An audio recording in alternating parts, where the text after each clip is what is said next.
안녕하세요. 수아입니다. 이번 시간은 윤회를 증명한 아이입니다. 윤회를 실증한 아이. 이 내용은 요가난다님의 내용원의 자서전에 실려 있는 한 부분입니다. 너무나 가슴 아프고 애틋한 이야기. 한 어린 영혼의 윤회에 대한 내용입니다.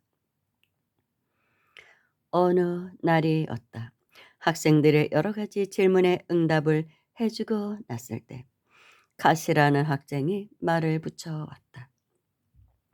그는 12살쯤 된 영민한 학생으로서 모든 사람들로부터 사랑을 받고 있었다. 그가 말했다.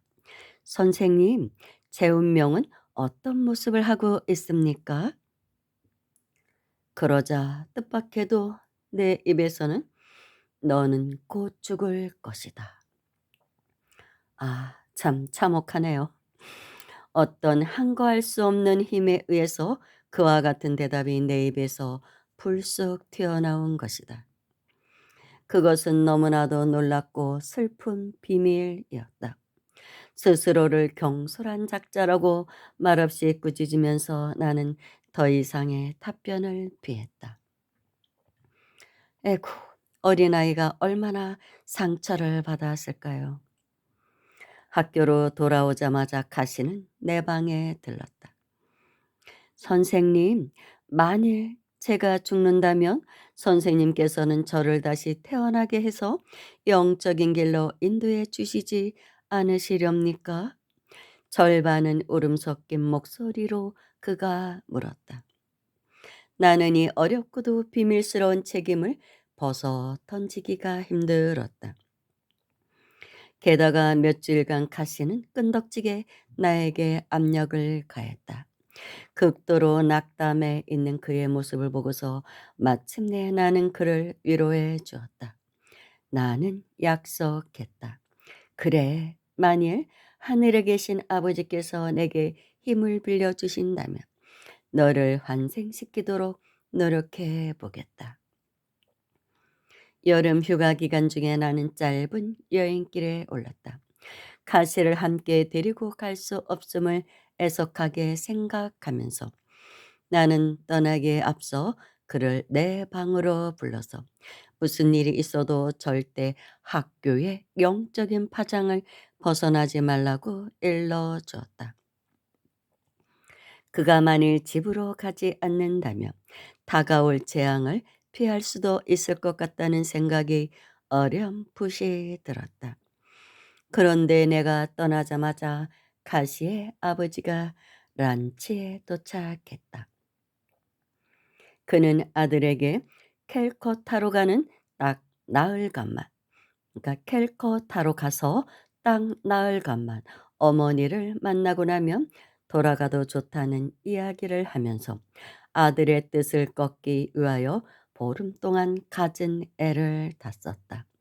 가시는 완강하게 거절했다. 마침내 그의 아버지는 경찰의 힘을 빌려서라도 데리고 가겠다고 으름장을 놓았다. 그 말이 효력을 나타냈다.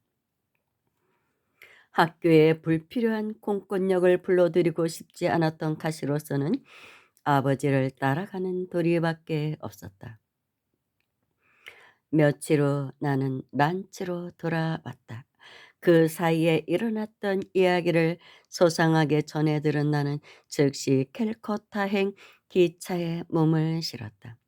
거기서 나는 마차 한 대를 새 내어 탔다.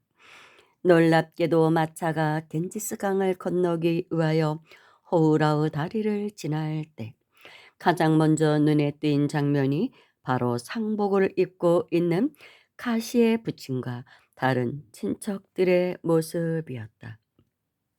나는 마부에게 큰 소리를 쳐서 마차를 세운 다음 뛰다시피 땅에 내려서서 비탄에 잠긴 그의 아버지를 바라보았다. 나는 약간 이성을 잃은 상태로 그에게 외쳤다. 당신은 살인자요. 당신이 내 아이를 죽였단 말이요. 그의 아버지는 아이 가시를 캘커타로 데려온 것이 잘못이었다는 사실을 깨닫고 있었다. 며칠간 그 소녀는 캘커타에 머물러 있으면서 부패된 음식물을 먹었던 관계로 콜레라에 걸려서 숨을 거두었던 것이다. 참 이래서 운명을 바꾼다는 게 너무 어렵다는 그런 이야기입니다. 가시에 대한 나의 애정과 그 아이에게 해준 약속이 밤낮으로 내 머리를 괴롭혔다. 어디를 가도 그 아이의 얼굴이 나를 따라다녔다.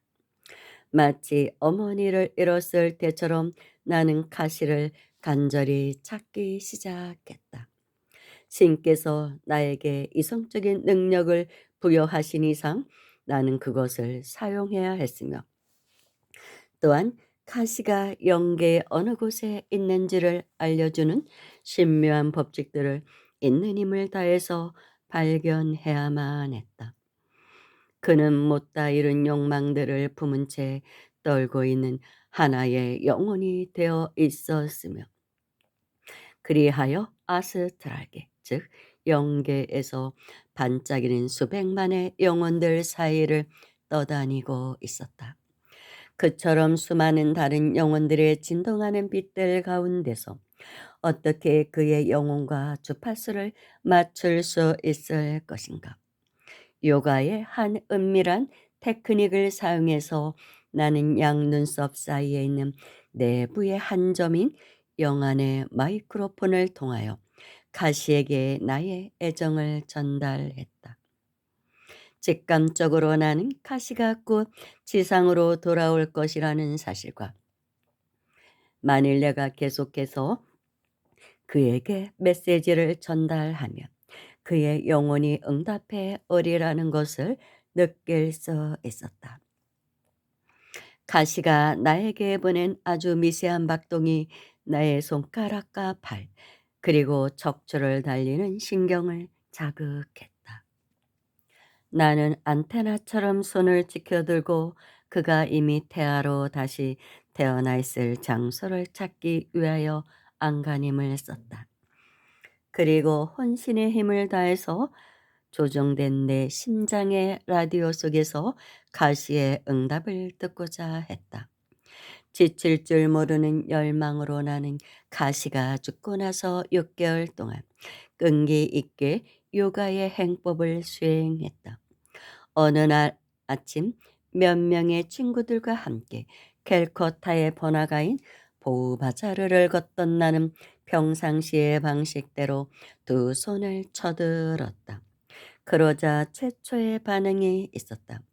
내 손바닥과 손가락을 타고 내려오는 전기적인 박동을 감지해내고 나는 가볍게 몸을 떨었다.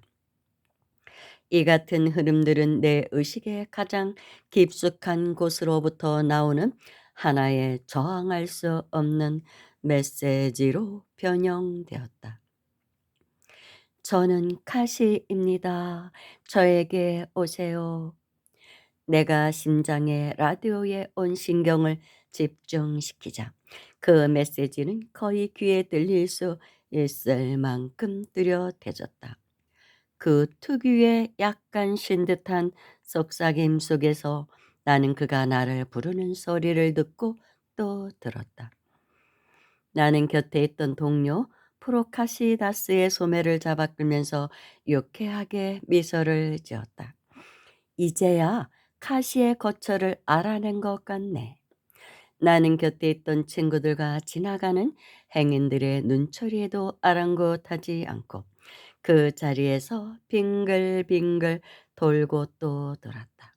내가 뱀길이라는 이름이 붙은 인근의 오솔길 쪽으로 고개를 돌리자 그 전개의 파동이 손가락을 아플 정도로 자극해 왔을 때 그 영계의 전류는 이미 사라지고 없었다.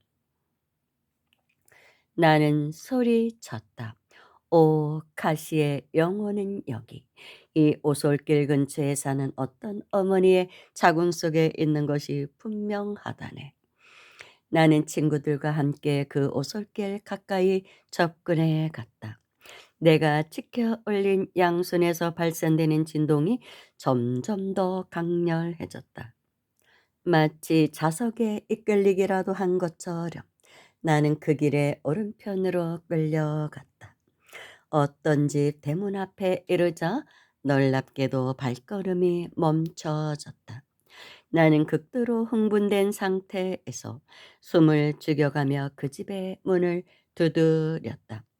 그토록 길고도 신비한 나의 탐색이 드디어 성공적인 막을 내리는 순간이었다. 하녀 한 사람이 나오더니 문을 열어주고 주인께서 집에 계시다는 말을 했다. 주인이 2층에서 내려와서 나에게 호기심 어린 미소를 보냈다. 나는 그에게 무엇을 어떻게 물어봐야 좋을지 몰라서 잠시 머뭇거렸다. 선생님과 부인께서는 혹시 6개월 동안 아기의 출생을 기다리고 계시지 않은지요? 그렇습니다만 그는 내가 전통적인 오렌지색 복장을 한 수암이라는 사실을 알고서 공손하게 한마디 덧붙였다. 예, 수암이란 수행자라는 뜻이죠. 요가 수행자였던 요가난다님. 인도의 아주 유명한 요기죠. 당신께서 어떻게 저희 사정을 알고 계신가요?